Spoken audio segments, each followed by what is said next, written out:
Hello class 9। तो इस video में हम लोग डिस्कस करने वाले हैं क्लास 9 के मैथ्स का चैप्टर 5C जो कि आर.एस. अग्रवाल बुक का है और हमारे चैप्टर का नाम है लाइंस एंड एंगल्स। और हम लोग एक एक क्वेश्चन को काफ़ी अच्छे ढंग से समझेंगे कि किस प्रकार से इन क्वेश्चंस को सॉल्व किया जाता है। और लाइंस एंड एंगल्स जो है क्लास 9 का सबसे ईजीएस्ट चैप्टर है, इससे ईजी कोई चैप्टर ही नहीं होगा। तो वीडियो में आप लास्ट तक बने रहें और हम लोग देखेंगे एक एक क्वेश्चन को हम लोग सॉल्व कर पाएंगे समझ के भी। तो हमारा जो पहला क्वेश्चन है इस चैप्टर का, क्वेश्चन नंबर 1, इसमें आप देखेंगे कि दो पैरेलल लाइंस दिए गए हैं। पहला पैरेलल लाइन ये हुआ और एक दूसरा लाइन ये हो गया। ये दोनों एक दूसरे के पैरेलल है और एक ट्रांसवर्सल है। इसमें ट्रांसवर्सल जब दो पैरेलल लाइन को इंटरसेक्ट करता है तो कुछ एंगल्स बनते हैं। कितने? तो 8, ये आपको पता होना चाहिए। टोटल 8 एंगल्स बनेंगे जब दो पैरेलल लाइन को एक ट्रांसवर्सल क्या करेगा, इंटरसेक्ट करेगा।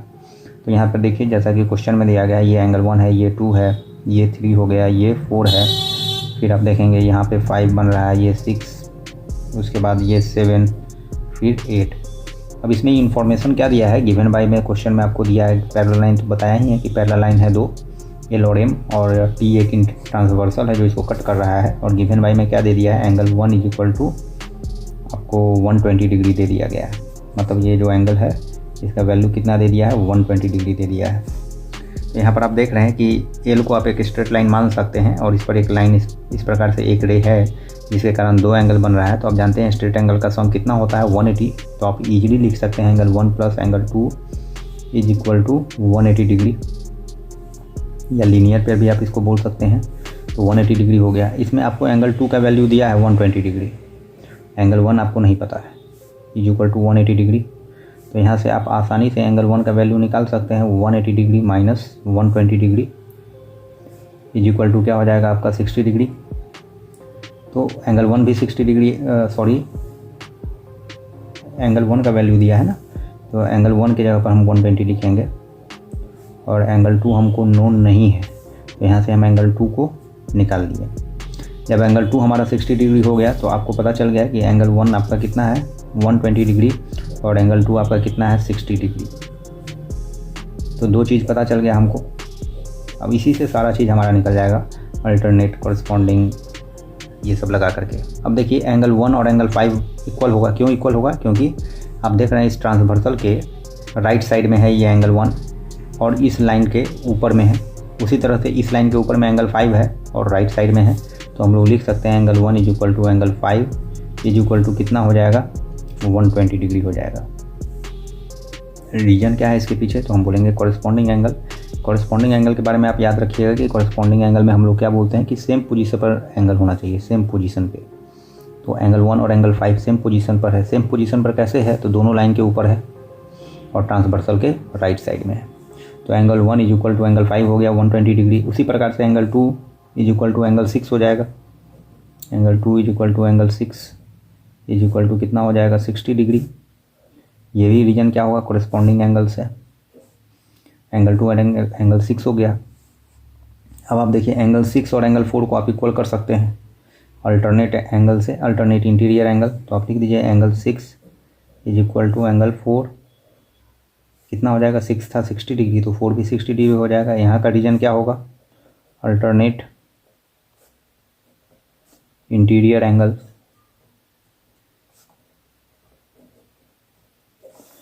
इसी प्रकार से angle 5 is equal to angle 3 हो जाएगा।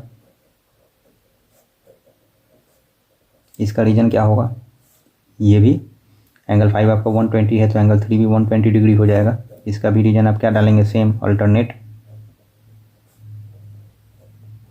Interior angles. अब देखिए 5 भी पता चल गया, 3 भी पता चल गया, 4 भी पता चल गया, 6 भी पता चल गया। अब यहाँ पर एंगल 1 आपको ऑलरेडी गिवन है कि 120 डिग्री है। तो ध्यान से देखिएगा कि एंगल 1 और एंगल 7 इक्वल होगा। क्यों इक्वल होगा, क्योंकि अल्टरनेट एक्सटीरियर एंगल्स है। तो हम लिख सकते हैं angle 1 is equal to angle 7। Angle 1 कितना था, 120, तो 7 भी आपका 120 होगा। और इसका रीजन क्या है, अल्टरनेट एक्सटीरियर एंगल्स। अब देखिए एंगल 2 और एंगल 8 भी बराबर हो जाएगा सेम कारण से। Angle 2 is equal to angle 8 is equal to 60 degree, क्योंकि 260 डिग्री दिया निकला है हमारा यहाँ पर स्ट्रेट एंगल के कारण। तो जो कि अल्टरनेट एक्सटीरियर एंगल्स हो गया। तो इस प्रकार से आप देख रहे हैं सारा एंगल हम लोग निकाल चुके हैं। काफ़ी आसानी से ये सारा एंगल निकला है। और एंगल कैसे निकला है, तो अल्टरनेट, कॉरेस्पॉन्डिंग, इन सब का इस्तेमाल करके हम लोग निकाले हैं। तो अल्टरनेट, कॉरेस्पॉन्डिंग आपको याद रहना चाहिए। तो एक बेसिक इन्फॉर्मेशन क्या हम लोगों को ध्यान में रखना है, ये आपको ध्यान में रखना है क्या, कि कॉरेस्पॉन्डिंग जो हमारा टर्म है, ये तो हो गया, क्वेश्चन नंबर 1 सॉल्व हो गया है। हम लोग इस लिटिल इन्फॉर्मेशन के बाद नेक्स्ट क्वेश्चन देखेंगे। कॉरेस्पॉन्डिंग जो होता है, कॉरेस्पॉन्डिंग एंगल्स का मतलब हम ध्यान में क्या रखेंगे, सेम पोजीशन। ठीक है, कॉरेस्पॉन्डिंग का मतलब क्या रखेंगे ध्यान में, सेम पोजीशन। ठीक है, सेम पोजीशन पर होना चाहिए। अब समझिए इसको फिगर में। तो अगर ये पैरेलल लाइन है, ये दो पैरेलल है, और ये एक ट्रांसवर्सल है इसमें, तो याद रखिए ये एक, इस ट्रांसवर्सल के इधर को हम लोग क्या बोलेंगे, लेफ्ट हैंड साइड, और इधर को क्या बोलेंगे, राइट हैंड साइड। तो देखिए, जब लेफ्ट हैंड साइड में जो ये एंगल ऊपर है बनेगा, ये वाला, और इस दूसरी लाइन के भी ऊपर में लेफ्ट हैंड साइड में ही जो दो एंगल बनेगा, ये दोनों क्या होना चाहिए, सेम पोजीशन पे है दोनों, तो ये दोनों इक्वल होगा किस नियम से, तो कॉरेस्पॉन्डिंग के नियम से। उसी तरह जब हम राइट हैंड साइड में आएंगे, तो इस लाइन के ऊपर में जो ये एंगल बनेगा और इस लाइन के ऊपर में जो ये एंगल बनेगा राइट हैंड में, ये दोनों भी बराबर होगा किस नियम से, कॉरेस्पॉन्डिंग के नियम से। उसी प्रकार से आप जब देखेंगे कि दो लाइन पैरेलल है, फिर अगेन एक ट्रांसवर्सल हम डालें, ये हमारा लेफ्ट हैंड साइड हो गया, ये हमारा राइट हैंड साइड हो गया, तो इस लाइन के नीचे में यहाँ पर जो एंगल बन रहा है लेफ्ट हैंड साइड में, और इस लाइन के भी नीचे में यहाँ पर जो एंगल बन रहा है, ये दोनों बराबर हो जाएगा। और फिर राइट की ओर जब आप देखेंगे, राइट की ओर फिर इस लाइन के नीचे में यहाँ पर जो एंगल बन रहा है और यहाँ पर जो नीचे में एंगल बन रहा है, ये दोनों का भी पोजीशन सेम है, इन दोनों का भी पोजीशन सेम है, तो ये सभी जो है बराबर होंगे किस रूल से, तो कॉरेस्पॉन्डिंग एंगल्स के रूल से बराबर होंगे। तो ये तो कॉरेस्पॉन्डिंग का रूल था, ये पहला रूल हम लोग देखें। दूसरा क्या देखेंगे, अल्टरनेट एंगल्स। तो अल्टरनेट एंगल्स में एक चीज़ और ध्यान में रखना है कि अल्टरनेट एंगल्स दो प्रकार के हो सकते हैं, एक एक्सटीरियर, एक क्या हो जाएगा एक्सटीरियर, और एक हो जाएगा इंटीरियर, एक क्या हो जाएगा इंटीरियर। अब फिगर से हम लोग समझते हैं, अगर मान लीजिए ये दो पैरेलल लाइन है और एक ट्रांसवर्सल इस पे पड़ रहा है, तो आप देखिए हम इसका मीनिंग, हिंदी मीनिंग क्या याद रखेंगे न्यूमोनिक्स के लिए, ऐसा एग्जैक्ट मीनिंग नहीं है, हम लोग याद रखेंगे तिरछा, तिरछी। तो देखिए यहाँ पर जो एंगल बना है, इसके तिरछे में क्रॉस में कौन सा एंगल है, ये है, या इसको आप क्रॉस भी बोल दीजिए न्यूमोनिक्स के लिए ध्यान में, तो ये है। और यहाँ पर जो ये एंगल बन रहा है, इसके क्रॉस में कौन, सॉरी ये फिगर गलत हो गया, फिर से देखिए, ये दो पैरेलल लाइन, ये एक ट्रांसवर्सल, यहाँ जो एंगल बन रहा है इसके क्रॉस में तिरछा में ये एंगल है, और यहाँ जो एंगल बन रहा है इसके क्रॉस में ये एंगल है। तो आप देख रहे हैं इस प्रकार से, है ना, तो ये दोनों बराबर होंगे। कैसे बराबर होंगे, अल्टरनेट के कारण बराबर होंगे। तो ये अल्टरनेट का फिगर हो गया कि जब दो पैरेलल लाइन है, ये ट्रांसवर्सल है, तो इसके क्रॉस में ये है, मतलब तिरछा में, और इसके तिरछा में ये एंगल है, तो ये दोनों अल्टरनेट से बराबर होंगे। अल्टरनेट का ये इंटीरियर का केस है। एक्सटीरियर के केस में क्या हो जाएगा, जब दो पैरेलल लाइन आप इस प्रकार से ड्रॉ करते हैं और एक ट्रांसवर्सल, तो यहाँ पर जो एंगल बन रहा है इसके क्रॉस में कौन सा एंगल है, ये एंगल बनेगा, ये तिरछा हो गया। फिर यहाँ पर जो एंगल एक बन रहा है इसके क्रॉस में ये एंगल बन रहा है, ये तिरछा हो गया, तो ये अल्टरनेट एक्सटीरियर का केस है। और जो थर्ड केस हम लोग देखते हैं ना, वो को इंटीरियर का है। किसका है, को इंटीरियर। को इंटीरियर में क्या होता है, ये दो पैरेलल लाइन है, ये एक ट्रांसवर्सल, ये काफ़ी इजी होता है।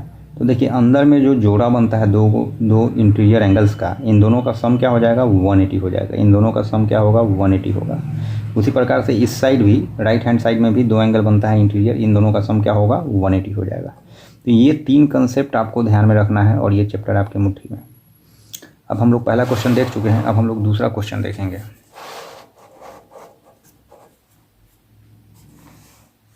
तो दूसरा क्वेश्चन में क्या कहता है, हमारे सेम क्वेश्चन है दूसरा में भी आपको सेम क्वेश्चन दिया है, इसमें एक एंगल दिया है, तो इसको आप खुद से ट्राई करिएगा। इसमें एंगल 7 = 80 डिग्री दिया है। अगेन आप उसी मेथड को लगा करके सॉल्व करेंगे। हम लोग तीसरा क्वेश्चन को देख लेते हैं। थर्ड क्वेश्चन में रेशियो में दिया है, तो दो पैरेलल लाइन अगेन है, ये एक पैरेलल हो गया, सॉरी ये एक लाइन और ये दूसरा लाइन, और ये इसमें एक ट्रांसवर्सल है। इस लाइन का नाम L दे दिया, इसका M दे दिया, इसका ट्रांसवर्सल का T दे दिया। अब यहाँ आप देखेंगे 1 है, 2 है, 3 है, 4 है, 5 है, 6 है, 7 है, 8 है, दे दिया। अब इसमें दो एंगल का रेशियो आपको दे दिया है। क्या दे दिया है इन्फॉर्मेशन में, गिवन बाई में दे दिया है एंगल 1 = एंगल 2 = 2 = 3, मतलब रेशियो दे दिया है 1 और 2 का। तो जब कभी भी रेशियो देता है तो हम लोग इसमें एक्स लगा कर वैल्यू मान लेते हैं रेशियो के हिसाब से। तो क्या मानेंगे, let angle 1 and angle 2 be 2x and 3x। हो गया। अब आप देख रहे हैं यहाँ पर 1 2 है तो स्ट्रेट एंगल लगाइए या लीनियर पेयर, तो लीनियर पेयर लगा लेते हैं। Angle 1 plus angle 2 is equal to क्या हो जाना चाहिए, 180 डिग्री। रीजन क्या देंगे, लीनियर पेयर, लीनियर पेयर है। अब 1 का वैल्यू क्या है 2x, 2 का वैल्यू क्या है 3x इज इक्वल टू क्या हो गया 180 डिग्री। अब 5x इज इक्वल टू क्या हो गया 180 डिग्री। अब x का वैल्यू यहाँ से आप निकाल लेंगे, x के साथ जो भी नंबर अटैच होता है वो बाई में आ जाता है, तो 180/5। अब इसको कट करेंगे, 5 3 जा 15, 5 6 जा 80, 36 डिग्री आ गया। अब ये जो 36 डिग्री आ गया इससे आप एंगल 1 निकाल सकते हैं। एंगल 1 आपका कितना था 2x था, 2 बराबर 2 इंटू एक्स का वैल्यू 36 आया है, तो ये हो गया 72 डिग्री। इसी तरह से एंगल 2 भी आप निकाल सकते हैं। एंगल 2 बराबर क्या होगा 3x इज इक्वल टू क्या हो जाएगा 3 इंटू 36, 108 डिग्री। तो दोनों एंगल निकल गया। अब आपको रेस्ट एंगल निकालना है, तो एंगल 1 के जगह पे आप पुट कर सकते हैं वैल्यू 72 डिग्री और इसके जगह पर आप पुट कर सकते हैं 108 डिग्री। अगेन आप इसी प्रकार से कॉरेस्पॉन्डिंग लगाइए। एंगल 1 इज इक्वल टू किसके हो जाएगा, एंगल 5 के। तो angle 1 is equal to angle 5 is equal to क्या हो जाएगा, angle 1 is equal to angle 5 is equal to क्या हो जाएगा 72 डिग्री हो जाएगा। रीजन क्या दोगे, कॉरेस्पॉन्डिंग एंगल्स। क्या रीजन दोगे, कॉरेस्पॉन्डिंग एंगल्स। क्या रीजन दोगे, कॉरेस्पॉन्डिंग एंगल्स। समझ रहे हो। अब इसी तरह से एंगल 2 और एंगल 6 इज इक्वल हो जाएगा। Angle 2 is equal to angle 6, reason क्या दोगे, इज इक्वल टू 180 डिग्री होगा। इसका रीजन भी कॉरेस्पॉन्डिंग एंगल्स ही होगा। और 2 और 6 निकल गया। अब देखो 6 के क्रॉस में से 4 है, तो ये अल्टरनेट का केस तुमको दिख रहा है, अल्टरनेट इंटीरियर। तो लिख सकते हैं angle 6 is equal to angle 4 is equal to 108 degree. Reason क्या हो जाएगा, alternate interior angles.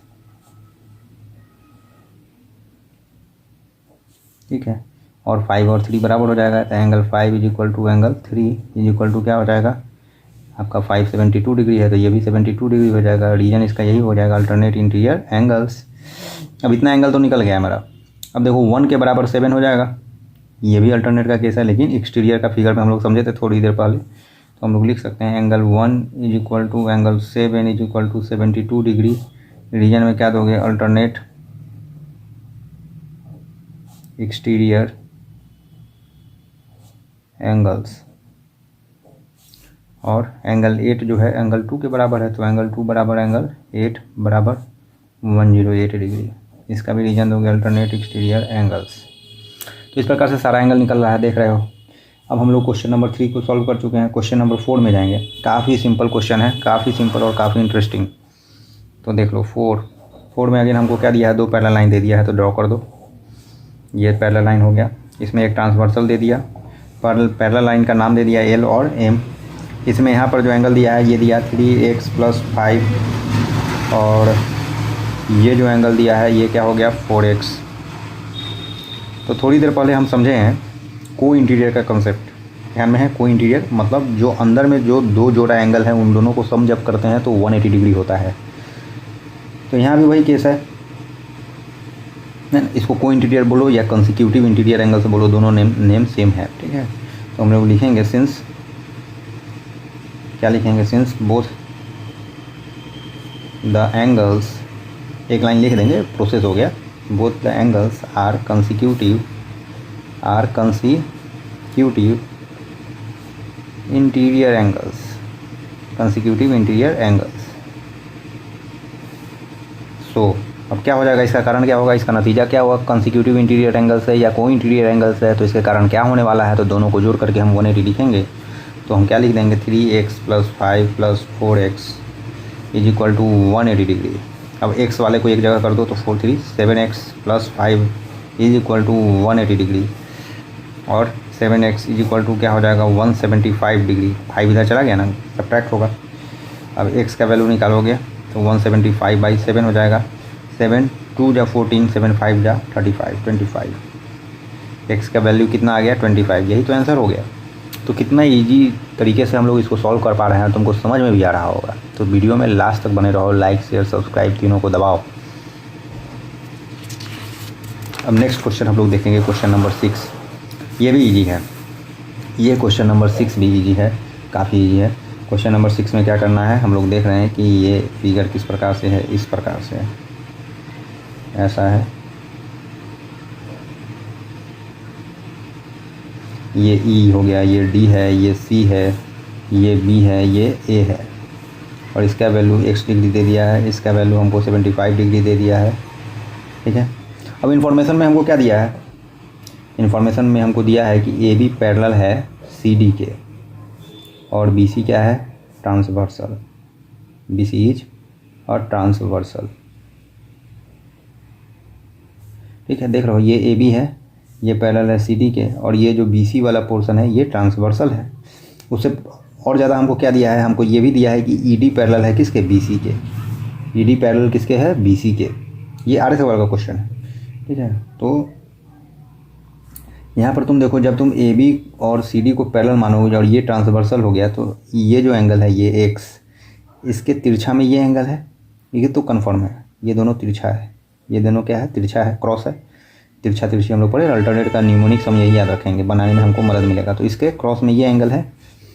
Basically alternate का मतलब होता है एक गैप करके, लेकिन हम लोग बनाने के हिसाब से समझेंगे। तो देखो बी और सी, ये दोनों एंगल क्या होगा, बराबर होगा। इन दोनों का नाम क्या है, तो इसका एंगल का नाम क्या होगा, इस एंगल का नाम ए बी सी होगा। तो angle A B C is equal to ये वाले एंगल के, तो इस एंगल का नाम बी सी डी लिख सकते हैं। तो एंगल बी सी डी बराबर कितना हो जाएगा, x डिग्री। रीजन क्या दोगे, अल्टरनेट एंगल्स। क्या बोलोगे, अल्टरनेट एंगल।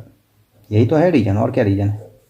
अब देखो, अब हम इस पे आ जाते हैं। तो देखो ई डी पैरेलल है किसके, E D parallel B C, और and C D is a transversal. ये लाइन लिखना काफ़ी ज़रूरी होता है, C D is a transversal, C D is a transversal. अब जब ये दोनों पैरेलल है और ये ट्रांसवर्सल है, तो क्या होगा, हम इन दोनों पे गौर करेंगे। ये दोनों क्या बन रहा है, अगेन कंसेक्यूटिव इंटीरियर एंगल बन रहा है, या को इंटीरियर एंगल इसको हम लोग बोल सकते हैं। तो हम क्या लिखेंगे, एंगल ई